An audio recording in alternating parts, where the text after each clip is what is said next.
What's up, everyone? Today I have something really exciting for you. This morning, Ravensburger dropped the first announcement for Chapter 2 of Lorcana. That's right, everyone. We're still over 2 months away from the set's release, but we already have glimpses of the first cards and the physical products Ravensburger are releasing. Go on and give this video a like, hit that subscribe button, and let's get into all of the announcements. First up, we have a brief look at the set itself. Ravensburger are calling Chapter 2 Rise of the Floodborn, and I think that title is just great. They also released a brief synopsis of the lore behind the set, and I think I might have to make a video just to explore that on its own. It's getting me excited, and I really want to dive into it. Let me know if that's something you'd be interested in seeing down in the comments, or if you already have any ideas about the lore yourself. So this set is called Rise of the Floodborn, like I said, and looks like we'll be getting the standard booster packs and booster boxes shown here. I really love the darker art that this chapter seems to be using. There's a lot more black and dark purple to really give it a more mystical and ominous feel.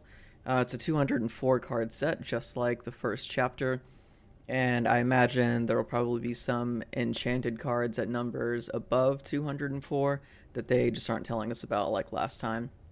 So I can't wait to see people pulling those out in a couple of months when this set releases. So let's look at some of the other products we're going to be getting. We've got 2 new starter decks that are using cards from this new set. Looks like we're going to get an Amber Sapphire deck that features the Queen and Gaston, as well as an Amethyst Steel deck featuring Merlin and Tiana. I'm really excited to get my hands on both of these and try them out. Maybe this Sapphire deck can actually give us something new besides just trying to race to 10 ink and get Bell out and questing for 5 lore. Then we've got the accessories. Just look at these. The art on them is fantastic. Looks like we've got 2 new sets of card sleeves, one from Raya and the Last Dragon featuring Sisu, and the other one from Mulan. Really love the look of both of these. Looks like they're still sticking with the darker theme here, and I couldn't be more excited. At the bottom, we have 2 new playmats that I just have to say look incredible. Winnie the Pooh, Honey Wizard on the right. I love the artwork for this character. It's pulled straight from the card, and it's just a great depiction of Pooh in all of his gooey glory. Then on the left, it looks like we have a Beast playmat. The art featured on it doesn't appear in any of the cards Ravensburger have released so far, but if this is art on an upcoming card, all I can say is I want 4 copies of it in every deck that I play. And the last product that they showed us today is a new collector's set for Disney's 100th anniversary. Called the Disney 100 Collector's Edition, it looks like it comes in the same packaging as the current Hades and Mulan gift set, but without the oversized cards. What it does have, however, is 4 cards from the first chapter and 2 cards from Rise of the Floodborn, all featuring alternate art signed by the artist. I can imagine these sets will sell out immediately and go for crazy prices on the secondary market as scalpers hoard them for resale. I personally really like all the alternate art on these cards, but it's definitely a break from the darker tone of this set. I'm sure they wanted to go with something more light and fun for the 100th anniversary.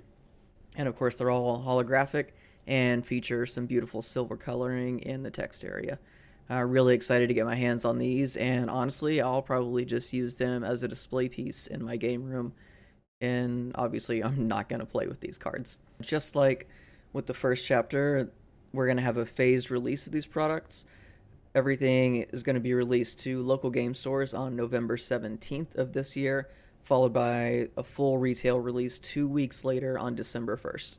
There are no details about pre-orders yet, but based on the scarcity of the first set, I would highly recommend you pre-order everything so you don't have to run around to every Target and Walmart in your city and the next city and the city after that looking for this set. Alright, that's it for the new product reveals, so I guess it's time to move on to what everyone came here for, the card reveals.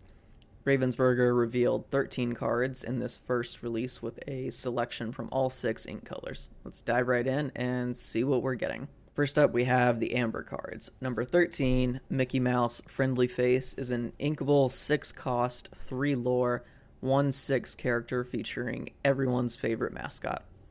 This is one of the cards receiving the alternate art treatment in the 100th anniversary gift set. He's super rare, so he'll be a little harder to find, but I imagine he'll fetch a pretty good price. His ability, Glad You're Here, lets you pay 3 less ink for the next character you play on your turn whenever Mickey quests. Your opponents will definitely want to take this character off the board quickly because he's going to be giving you lots of lore while letting you play other expensive characters often. Next in Amber, we have number 26, the Queen, Commanding Presence. She's inkable, 5 cost, 4/3, and 2 lore. She also has the shift ability for 2 ink, which means we're most likely getting a cheaper queen in this set in addition to this version, since the only other queen we have already costs 5 ink, which would make this shift ability a little useless otherwise. Her ability, Who's the Fairest, takes away 4 attack power from an opposing character and gives another 4 attack after the queen quests. I could easily see a situation where this card is used with Shield of Virtue to quest for 2, and then ready her to take out an opponent's big character without any real risk to the queen. Another super rare, but I could see her being used a lot. Finally for Amber, we have a new song card, number 32, Zero to Hero. A 2-cost, uninkable card from one of Disney's best scores, Hercules. This song has you pay less ink for the next character you play based on how many characters you currently have in play. I'm sensing a theme with Amber of letting you flood the board with characters to quickly overwhelm your opponent. The fact that this is a song and not just an action means you don't have to pay ink to play it, so I think this will see a lot of play in decks wanting to get a lot of characters on the board. Alright, moving on to Amethyst, we're starting off with the best Ice Queen around, number 39, Elsa Gloves Off. This is another character that's getting the alternate art treatment in the 100th Anniversary Collector's Edition. She's a 4-cost, inkable 3/4 character that only gives you 1 lore. She's a common rarity card, so you can't expect too much from her, but she does give you Challenger 3, meaning she can deal a huge hit of 6 damage, putting her in the league of cards like Maui to take out your opponent's big characters. Combine her with the Queen we just talked about, and you can take out any character currently in the game with 1 hit. She's also got a bit of flavor text at the bottom revealing some more lore of this universe. Ravensburger are just dangling these small bits of juicy details in front of us, and I can't wait to see more and find out more about this universe. Next up is number 53, Merlin Shapeshifter. 4-cost, inkable with 1/5 for stats. He's a rare that only gives you 1 lore to start with, but every time one of your characters is returned to your hand from play, he gets +1 lore.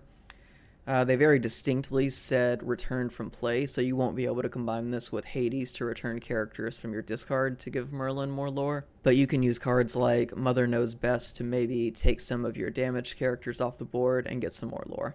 This would also be really useful when you're playing against Emerald decks that love to return characters to your hand. I'm not sure if this will see a lot of play, but maybe some other cards in this set will make it a little bit more viable. Now we move on to a card that everyone has wanted to see, number 59, Winnie the Pooh, Honey Wizard. The same art that was featured on the playmat, and I still love it here. There's just something so cool and fun about Pooh as some kind of wizard using honey that makes me smile. He's a common, but his art makes him really feel like he should be a rare. This quality of art I feel like you just don't see on a lot of the other commons. He's a 5-cost, inkable 5/5 character that gives you 2 lore. He doesn't do anything special, but that 5 willpower means you'll be able to quest for 2 lore for a couple of turns before he gets taken out. Finally, for Amethyst, we have a new item card, number 68, the Sorcerer's Spellbook. It's a 3-cost, uninkable item that lets you exert it and pay 1 ink to give 1 lore. This card could honestly be game-changing.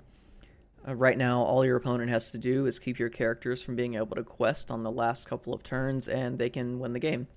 Throwing this card into the mix means that you now have to really start considering if you want to play Steel for the item removal.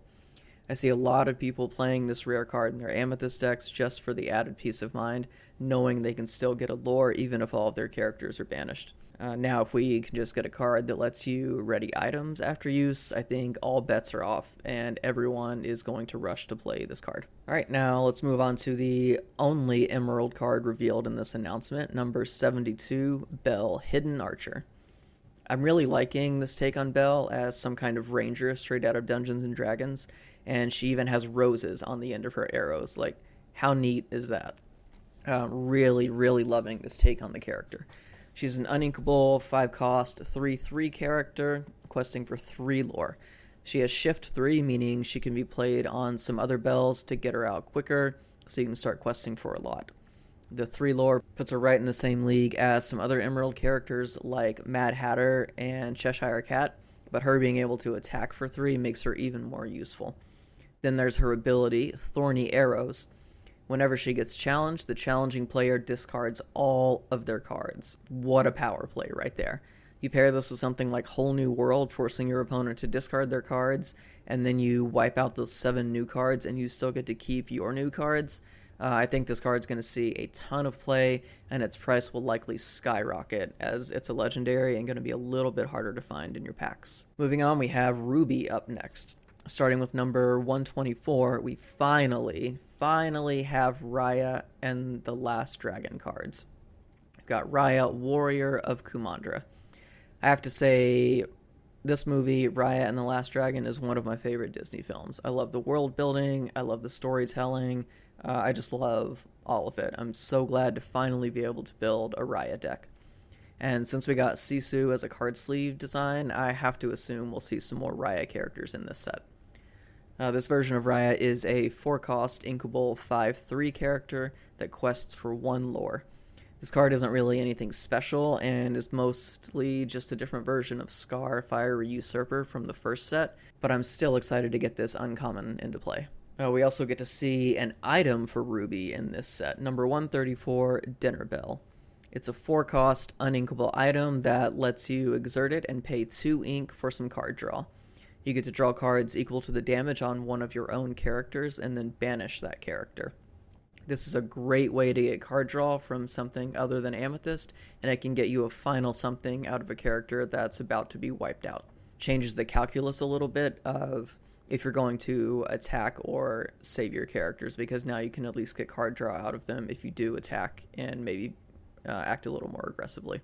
The 4 cost of this might keep some people away from the item, but I think adding this extra card draw to a Ruby aggro deck will make this rare item pretty valuable. Our next ink is Sapphire, and we only have 1 card to show, number 147, Gaston, Intellectual Powerhouse. Just like with the Ranger Bell, I love this take on Gaston. I'm not sure if calling him an intellectual powerhouse is meant to be funny, or if this version of Gaston in this universe is actually a genius. Either way, I like the art, and I like the idea. This card is a 6-cost, uninkable 4/4 character questing for 3 lore. He also has Shift 4, meaning if you drop the 2-cost Gaston from the first chapter and manage to keep him alive through his recklessness until after turn 3 or 4, you can shift into this much more capable Gaston and put him to work questing for lore. He also gives you some card draw with his developed brain ability that lets you look at the top 3 cards of your deck and put 1 into your hand and the others on the bottom of your deck. This gives you a similar ability to develop your brain, another Sapphire card, but you also get the added benefit of being able to keep Gaston on the board to do some more work for you. Last but certainly not least, we have our Steel cards. 2 of them were revealed in this announcement. First up, we have number 177, Cinderella Stouthearted. Again, I'm just loving all of the new takes on classic characters. We have Cinderella as a knight going to save herself from the dragon instead of waiting around for her prince to save her. This card is a 7-cost inkable 5/5 character questing for 3 lore. She has Shift 5, so you can play her on top of some of your lower cost Cinderellas to get her out before turn 7 and start doing some damage to the board. The big reveal for this card, of course, is the brand new keyword Resist. Cinderella has Resist 2, which means damage dealt to her is reduced by 2. This is game-changing. This completely removes cards like Grab Your Sword and Fire the Cannons as viable options for quickly wiping a board. There's been some speculation online about this only reducing the first 2 damage a card suffers in a turn, but that's not how this card reads, and I think this will completely change the meta of Steel removal. Moving away from that shiny new keyword, Cinderella also has an ability, the Singing Sword. Whenever you play a song, she can challenge ready characters. Absolutely insane. The days of your opponent being able to know they've won 2 turns in the future because they're just not going to exert their characters are gone. Take those last minute additions off the board with this card and you may stand a chance of winning at the end. Combine Cinderella with grab your sword to deal some damage and then swing at them with another 5 damage, and your opponent's field is going to be in rough shape really quickly. This card is a super rare, but it's acting like a legendary. Finally, the last card we get to see, number 196, Tiana, Celebrating Princess. A 4-cost uninkable 1/4 character with 2 lore. I'm really glad we're getting more Princess and the Frog in this game because I love the Louisiana theme of that movie. This super rare character doesn't disappoint, giving us another option with the resist keyword, resisting 2 damage and completely negating steal removal cards, just like Cinderella. She also has an ability, What You Give is What You Get, that stops your opponents from playing actions while this character is exerted and you have no cards in your hand. You know, top decking is never really a good strategy to use in this game. You always want some cards in your hand, but if you do find yourself with no cards in your hand, combine this with some bodyguards and maybe even get Mother Gothel out on the board, and your opponents are basically just sitting there watching you play the game. They'll be scrambling to take out this character so they can do something on their turn. I think this card is well placed in the super rare category. Alright, that does it for the new card reveals. Ravensburger said that we'll be seeing cards from Snow White, Pinocchio, Zootopia, The Great Mouse Detective, The Jungle Book, and Raya and the Last Dragon added to this second set. There are a few movies on that list we didn't get to see any cards from in this reveal, but I know people are anxiously awaiting cards from some of those films. As for the cards and products we did see, I can't wait for this next set to drop so I can add all of these to my already way too big Lorcana collection. That about wraps up this reveal video. Let me know in the comments what you think of the reveal, which cards you like, which ones you hate. How do you think these cards are going to change the meta? What do you think about the power creep you can already see in some of these cards? What else do you think we'll see in this set to complement some of these cards? Are we going to get some resist 1s, maybe some resist 3s? That would be insane. As always, don't forget to like and subscribe, and stay tuned for more Lorcana content. Until next time, keep questing.